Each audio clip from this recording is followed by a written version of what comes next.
Audio Jungle। अस्सलाम वालेकुम नाज़रीन, वीओजी मीडिया में आपका खैर मकदम है।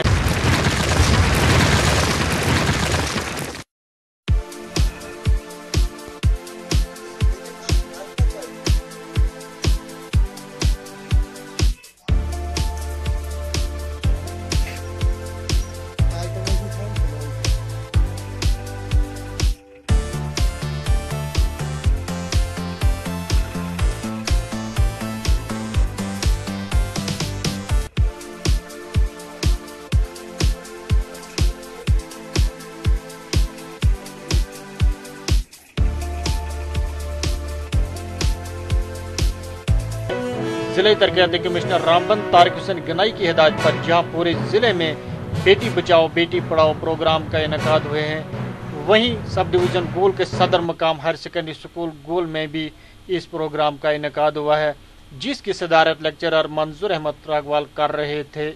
पूरे जिले में इस प्रोग्राम की निगरानी चीफ एजुकेशन ऑफिसर रामबन ने की। गोल में इस प्रोग्राम में मुकर्रिरीन ने इस मौजू पर रोशनी डाली। इस मौके पर तुलबा व तालिबात ने भी अपने ख्यालात का इजहार किया। अगर आपने हमारे YouTube चैनल को अब तक सब्सक्राइब नहीं किया है तो आपको यहाँ सब्सक्राइब बटन दिख रहा है, इस पर आप क्लिक कीजिए और हमें सब्सक्राइब कर लीजिए। और साथ ही साथ इसके सामने एक नोटिफिकेशन बेल आ रहा है, इसे भी आप इनेबल कर दीजिए ताकि आपको तुरंत नोटिफिकेशन मिले जब भी हम कोई नई वीडियो अपलोड करें। तो चलिए हम